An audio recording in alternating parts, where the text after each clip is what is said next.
le lien à la nature. Je sais, il y a quand même beaucoup de gens qui ont parlé à leurs plantes vertes pendant le confinement. Donc, personne n'ose le dire, mais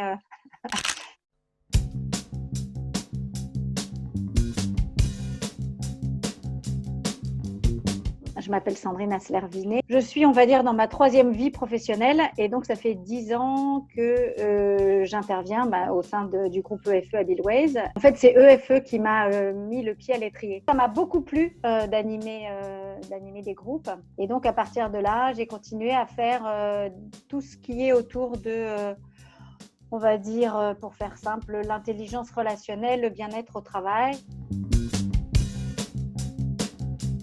J'étais chez moi, donc l'idée de ne pas trop bouger de là, sachant que surtout depuis 4-5 ans, je bouge énormément pour mon travail. Ça a été un peu compliqué et en même temps, ce qui m'a fait rire, c'est qu'après j'ai réalisé que c'est juste que j'étais en train de passer par les phases que j'explique quand je fais des formations sur le changement. C'est-à-dire que c'est la première phase, c'est le déni, c'est-à-dire qu'on se dit non, c'est pas possible, ça va pas se passer comme ça, j'ai du mal à comprendre.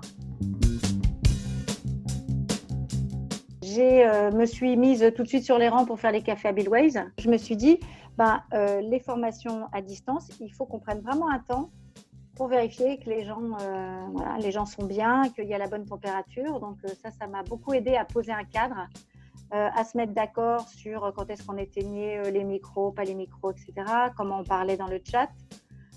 Et puis surtout, j'ai appris, mais là aussi de façon empirique, de l'importance de la clôture, comment on fermait en fait.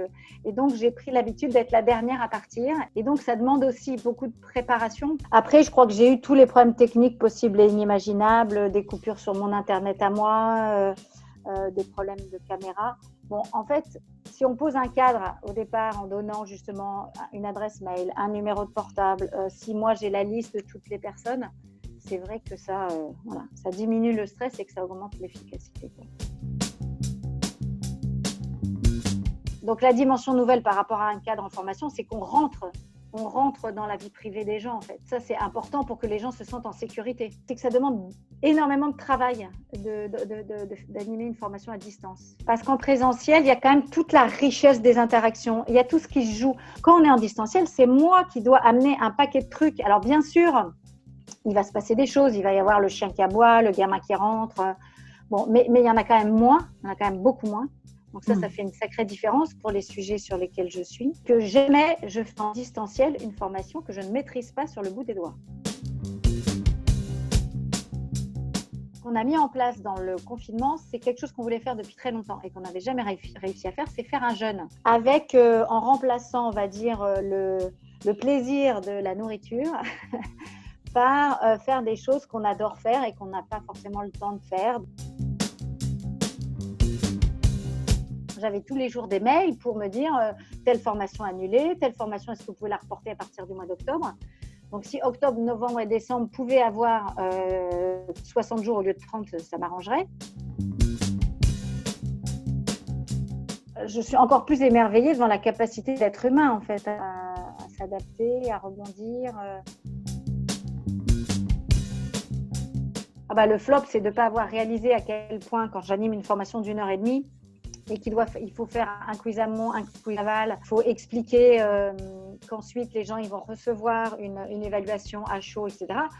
De ne pas l'avoir anticipé et que ça m'a vraiment fait prendre conscience que sur certains thèmes, c'était même pertinent que les gens soient à distance en fait. On a peut-être découvert le bout manquant entre le e-learning qui est juste je balance un truc avec une animation qui ressemble peut-être plus à des dessins animés et puis la personne elle est toute seule. Là au moins on est dans un truc entre deux, donc ils sont à distance mais il faut qu'ils soient concentrés, ils ne peuvent pas faire autre chose en même temps. Donc je trouve ça super.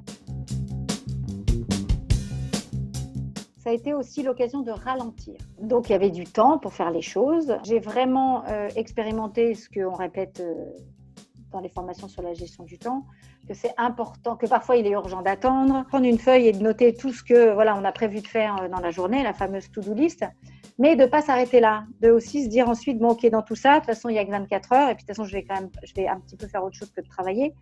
Donc de se dire c'est quoi les 3 trucs qui sont vraiment les plus importants.